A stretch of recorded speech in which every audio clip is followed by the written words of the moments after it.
ang ilog, Riverside.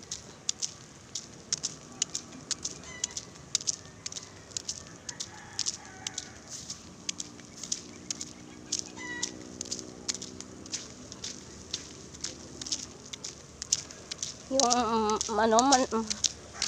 natisod ka, mahuhulog ka dito, tapos baligtad ka sa ilog. Ano mga bahay.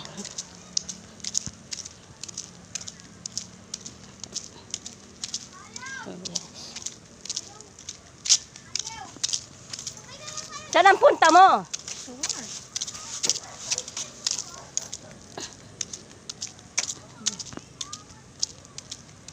Layo ng pupuntahan ko, meron lang po ang kukunin dito. Yan po ang riverside dito sa amin.